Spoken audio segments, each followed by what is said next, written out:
On poursuit cette émission donc avec deux nouveaux invités. Tout d'abord Jean-Luc Gillot, bonjour, bienvenue, merci d'être parmi nous. Vous êtes le président de l'association Investir en Cœur de Bretagne. Et puis j'ai également le plaisir de recevoir Michel André, bonjour. Vous êtes le maire de la commune de Saint-Gelvin, puis vous êtes membre du conseil d'administration de l'Office du tourisme de Creisbray. C'est bien comme cela que ça se prononce. Moi, l'angevin, je ne suis pas habitué à la langue bretonne et ses subtilités. Donc voilà, j'ai votre assentiment, ça se prononce bien comme ça. Alors, Jean-Luc Gillot, on va d'abord parler d'économie, ensuite on conclura avec une petite balade. Vous allez nous inviter à découvrir toutes les richesses là, de ce territoire. Jean-Luc Gillot, il y a cette association qui a été créée voici peu de temps. Et cette association, elle fait suite à l'annonce de la fermeture d'une base Intermarché. C'est un mauvais coup pour l'emploi quand une base comme celle-là ferme, mais vous avez décidé de rebondir, vous les chefs d'entreprise, de réagir. Comment ça s'est passé ? Oui, tout à fait. Donc, comme disait tout à l'heure Laurent Kéfirus, pour le tourisme, il faut lancer avec un événement. Là, l'événement malheureux, c'était l'annonce brutale de la fermeture de la base Intermarché de Rostronin. Donc, avec le départ de 190 emplois. Donc, 190 emplois sur la commune de Rostronin, c'est le principal employeur. On descend tout de suite à des entreprises de 60 dans le service, mais très rapidement à 20, même à moins de 10, moins de 5. Donc, c'était une annonce très brutale, un coup à l'économie. Donc, nous, chefs d'entreprise locaux, on s'est dit que depuis une vingtaine d'années, on n'arrivait plus à faire venir les entreprises, mais en plus, celles qui étaient en place commencent à partir. Donc, et on s'est rassemblés, on a fédéré, nous sommes 4. Donc, après l'événement, ça a été la rencontre aussi de 4 chefs d'entreprise, très portés par leur territoire. Donc, moi-même, on a aussi donc Tony Madic, l'adhérent Intermarché à Rostronin, Jérôme Lejar, donc de la société Lucie Environnement à Guarec, et puis Rosane Cornec, conseillère en communication. Donc notre objectif a été tout de suite de travailler en collaboration avec les élus pour recréer 200 emplois sur le territoire de Rostronin. Et alors, ça c'est une volonté tout à fait louable. Dans les faits, comment on s'y prend pour réussir ce challenge ? Donc c'est beaucoup d'énergie, évidemment. Donc d'abord, vous en avez de l'énergie, donc. Oui. Pour l'instant, ça fait 6 mois qu'on se donne. La première chose, donc, a été d'aller un peu à la rencontre de certains élus, des acteurs économiques aussi du territoire et hors territoire, voir aussi comment que ça se passe ailleurs, comment que ça se passe dans les territoires qui réussissent. Pour prendre les bonnes idées. Donc, on a décidé de promouvoir notre territoire via la production d'un guide d'investissement dans lequel il sera important d'associer l'ensemble de la population. Quand on dit de population, c'est-à-dire qu'on a la partie économique, évidemment, les atouts de notre territoire. Il y a le côté culture, il y a le tourisme, on va en parler tout à l'heure. On a beaucoup d'associations dans le territoire. On a un bien-être ici et c'est pas vendu. Les gens qui viennent vivre de l'extérieur à Rostronin, vous êtes angevin, peut-être si vous venez vivre à Rostronin, vous ne voudriez pas repartir de Rostronin ou du territoire de Rostronin, parce qu'on n'est pas non plus chauvin. Mais c'est ce qui manque un petit peu. Aujourd'hui, on est plutôt dans le verre à moitié vide et nous, on est plutôt dans le verre à moitié plein. Bon, il y a des gens, en tout cas, on l'a bien compris au cours de cette émission, là, qui sont là pour promouvoir ce territoire et montrer toutes ses qualités. Alors, il y a plein de choses que vous souhaitez faire, notamment accompagner les porteurs de projets. Il y a certainement des gens qui ont des idées, qui sont prêts à s'investir dans cette belle région du cœur de Bretagne, et vous êtes prêts à leur donner un coup de pouce. Ah oui, tout à fait. Donc le but de l'association, l'intérêt de l'association pour ces porteurs de projets, c'est qu'elle permet de faire le lien avec les EPCI, avec l'ensemble des, par exemple avec Côte d'Armor Développement, la Chambre de commerce et d'industrie, avec les banques. Nous avons tous ces partenaires-là. Vous êtes des facilitateurs. Nous sommes des facilitateurs, tout à fait. On peut monter le dossier. Évidemment, c'est promotion du territoire, mais on monte le dossier aussi du porteur de projet. On va le conseiller sur, même éventuellement, son montage juridique, de façon à ce qu'il puisse bénéficier du maximum d'aide à terme, et voilà, pour qu'il vienne chez nous. Bon, l'histoire n'a que 6 mois d'existence, mais il y a déjà une synergie là qui s'est créée. Ça vous a permis de mieux vous connaître, de travailler ensemble, et il y a déjà des fondations là, intéressantes pour l'emploi et pour l'économie de cette région de Bretagne. Tout à fait. Alors, nous, notre leitmotiv, c'est seul on va plus vite, ensemble on va plus loin.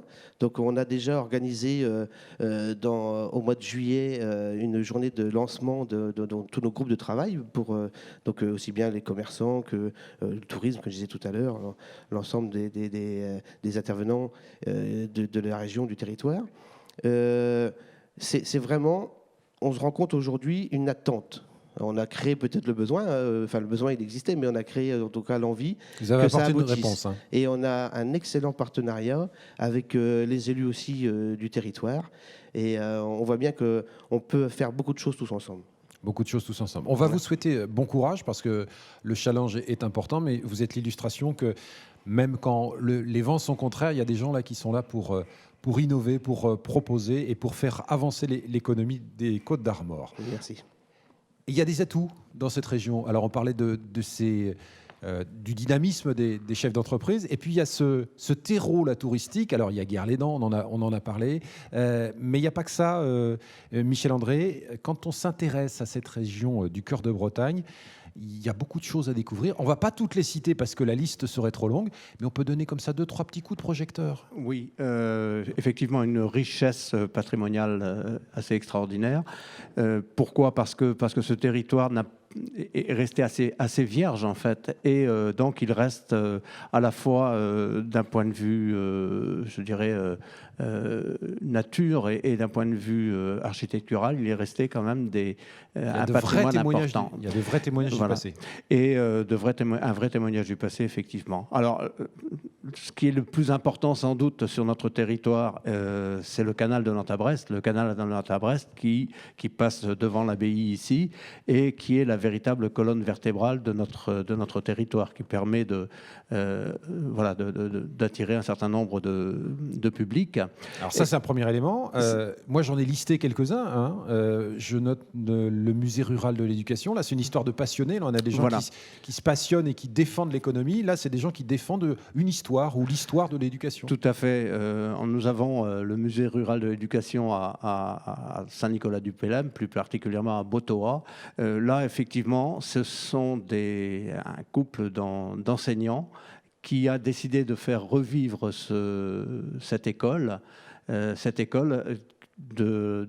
d'avant-guerre et d'après-guerre, en fait. Ça nous fait rajeunir, finalement.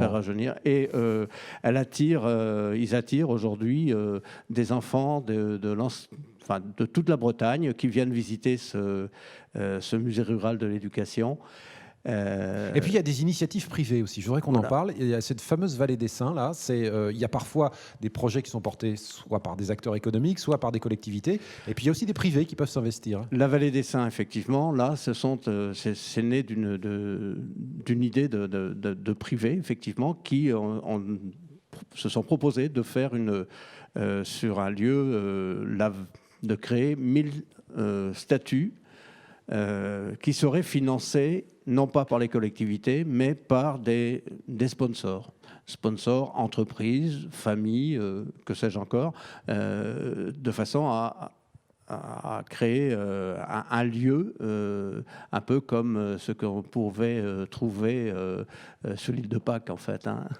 Oui, c'est une belle référence. Alors, on parlait de tradition, hein, il y a ce patrimoine qui existe, hein, vous avez cité quelques éléments, mais la tradition n'est pas incompatible avec la modernité. On va en voir d'ailleurs une illustration très, très concrète ici, dans cette abbaye, avec une abbaye qui remonte, hein, on le disait, au XIIe siècle, mais on utilise dans cet élément très fort du patrimoine breton des tablettes numériques. Je vous invite d'ailleurs à découvrir un reportage qui avait été diffusé sur Armor TV en juin 2014. Au bout de cette allée, l'abbaye de Bon Repos se dévoile. Le lieu touristique se visite maintenant tablette tactile en main. La réalité augmentée permet aux visiteurs de voir le monument s'animer comme au XVIIIe siècle. Erreur historique interdite. Les contraintes qu'on avait sont celles de la connaissance. La connaissance qu'on avait du lieu tel qu'il était. Donc on s'est basé sur des documents d'archives, sur les inventaires.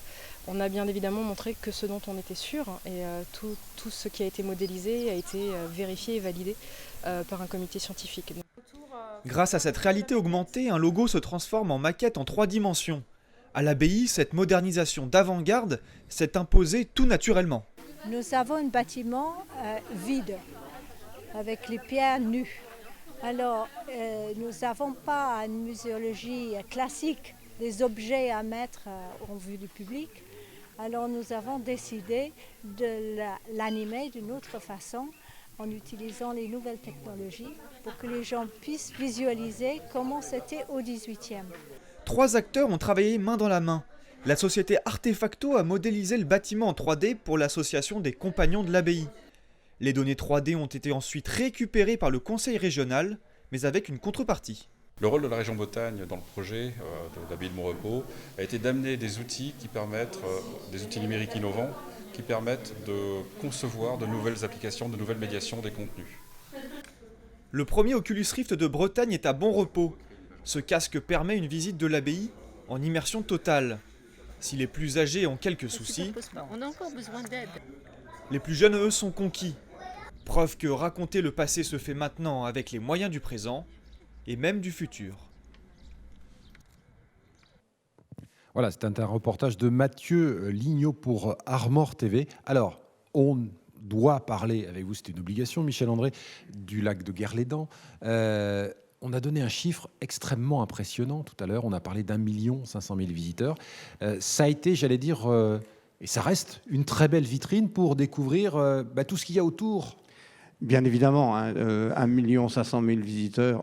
Bon, et je suis sûr que c'est une estimation assez basse parce que je vais vous dire que nous avons eu plus de...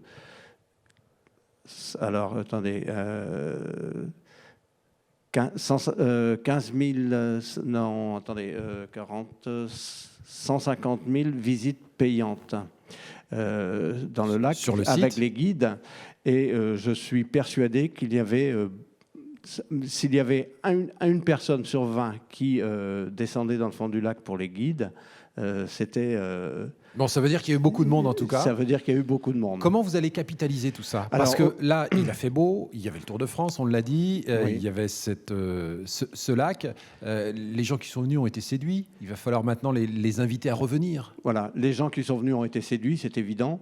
Beaucoup de personnes que j'ai rencontrées m'ont dit, eh bien, écoutez, on va revenir voir ce lac quand il sera plein. On va même venir le voir avec la montée des eaux. Et sachant que, on l'a dit tout à l'heure, hein, la dernière vidange datait de 85-30 ans, on n'est pas prêt de le revoir vide. Donc, effectivement, il faut capitaliser ce qui s'est passé là, transformer l'essai, je dirais. Pour autant, on a déjà commencé. On a déjà commencé parce que quand les groupes, notamment les autocaristes, sont venus, on leur a proposé une visite du lac à sec, mais on leur a proposé aussi de visiter un des éléments patrimoniaux que nous avons sur notre territoire. Et dès lors, ces autocaristes ont commencé à intégrer dans leur visite de l'année prochaine et des années suivantes, en fait, l'ensemble du patrimoine que l'on a sur notre territoire. Et Dieu sait qu'il y a beaucoup de choses à découvrir. Et Dieu sait s'il y a beaucoup de choses à découvrir, effectivement. Alors, on n'a pas parlé de tout, mais il y a plein effectivement d'éléments très intéressants pour le développement touristique de cette partie de la Bretagne. Et je voudrais parler aussi du patrimoine immatériel, parce qu'effectivement, nous sommes ici sur un territoire bretonnant, avec une culture bretonne très vivante. Nous avons aussi, je dirais, beaucoup d'artistes, beaucoup de lieux où les artistes s'expriment. Et je crois que, en fait, c'est aussi un gros avantage que ce patrimoine. Ça renforce effectivement l'attractivité. Il y a beaucoup de choses à voir et de belles rencontres à faire. C'est le message qu'on va faire passer.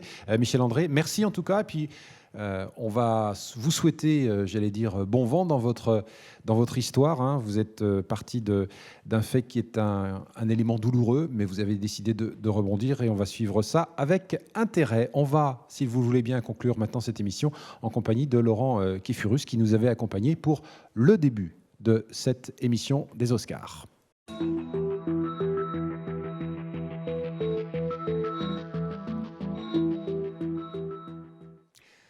Laurent, on arrive au terme de cette émission. Il y a plusieurs éléments que je retiens, notamment ce dynamisme du monde économique. Il y a des difficultés, comme partout, mais il y a des gens qui sont prêts à se battre pour faire en sorte que la Bretagne, les Côtes d'Armor, ce cœur de territoire, là, conserve son attractivité et la développe.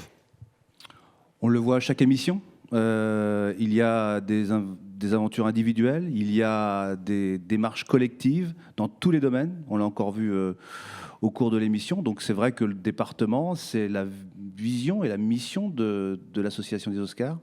c'est de montrer régulièrement, tout au long de l'année, qu'on réussit dans ce département, quel que soit le secteur, quel que soit le projet. Il y a donc des hommes et des femmes qui se battent tous les jours pour réussir. Et le message des Oscars, c'est ça. Et l'objectif, c'est de continuer à travailler ce message pour convaincre d'autres de venir nous rejoindre et donner confiance au tissu économique pour continuer à travailler et réussir dans notre beau département. Et on voit des gens qui sont à la pointe de l'innovation dans des secteurs extrêmement divers. On a parlé de traitement des déchets ménagers, on a parlé de recyclage de déchets de scierie.